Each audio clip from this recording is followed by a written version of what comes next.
and it's time to meet a remarkable young man with a passion and enthusiasm that I no longer recognise. He's an author, a publisher and a broadcaster, currently studying at Lincoln University, promoting his second novel, Walking on Cinders, and taking part in his second event here at the Lincoln Book Festival. Please welcome Ben Atkinson. Hello, I'm Ben Atkinson, and I guess what makes me interesting is that I'm 19 years old, I'm promoting my second novel on social media, and I talk too fast, so if that's the case, then I apologise.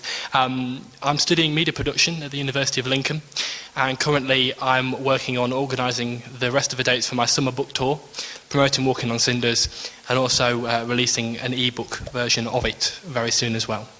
The story itself is based in the future, and it follows 3 soldiers from the United Regiment as they fight in the final battle of a world war. And the extract I'm going to read now comes from London. It's set in London, and it follows the soldier's general as he realises that his story and his work is about to unravel before his eyes. Reaching forwards to pull his penknife from the centre of a pot which contained a variety of coloured pens, he made light work of opening all 3 letters and opted to read the official document first. "Dear Sir," it began, in the usual formal tone, "I write to confirm that your most recent payment has not been completed. As of the date..." Colonel Smith scratched his head. This had never happened before. All of his payments went through on time. That was the way his office ran on a day-to-day basis. Surely it could not be that important. Later he would ring the bank himself. Next he reached for the first of the airmail letters and frantically scrawled a note.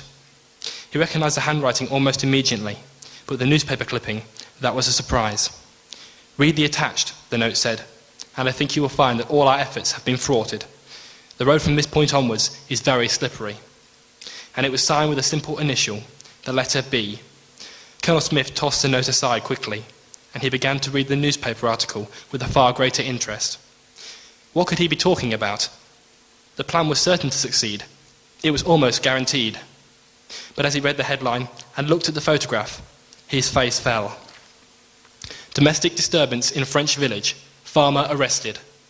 There was a picture of an elderly man, thinning hair, handcuffed and standing beneath a broken window, while in the background he could just make out 3 dark figures running in opposite directions.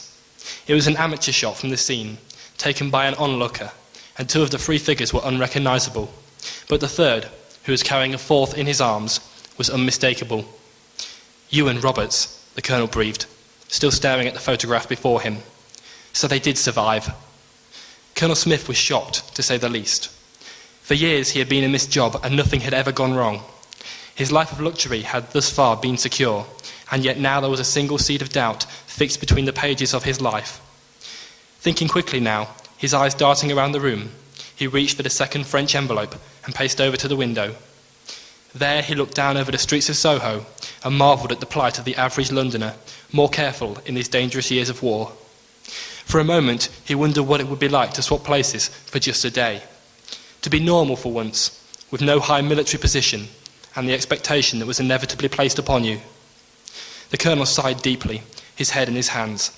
The tired lines beneath his eyes suddenly more pronounced, and was about to open the second letter when there was a hurried knock at the door.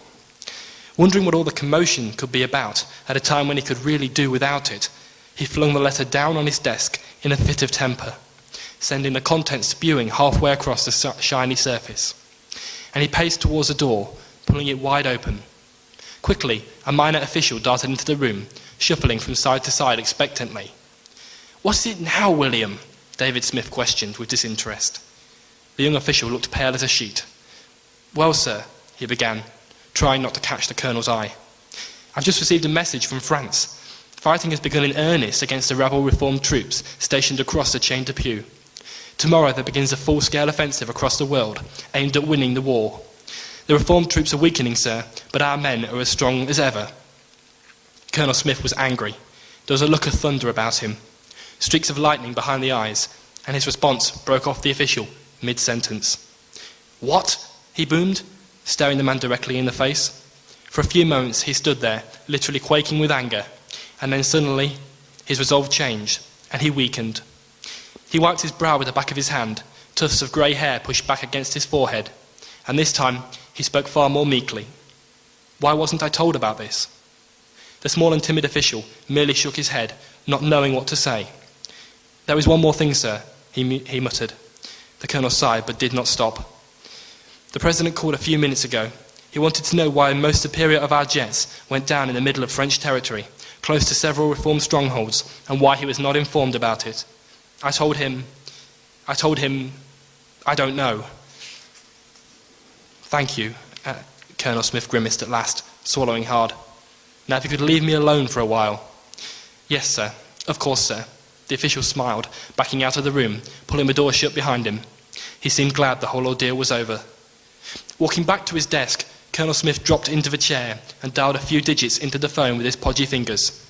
The computerized voice on the other end of the line sounded tinny and far away, yet it confirmed his greatest fears. "Payment ID 256129.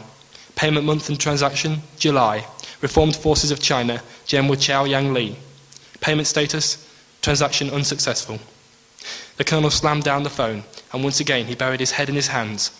Things could not get any worse. His story would soon be over, and the war would soon be won. His side would be victorious, and yet he would not be happy. The reward he had been promised all those years ago would not come. He would be bankrupt, desolate, and without a purpose.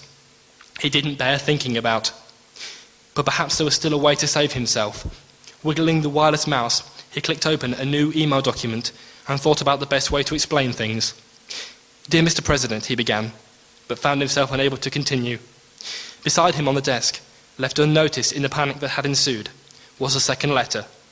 It had exactly the same postal address as the first, and was lying next to the neatly opened envelope, its message clearly visible. "The net is drawing in, David. It will not be long. You are in our sights. Treachery and deception is a court-martial offence, may I remind you, and I do not think the President would approve. We have several of your soldiers here.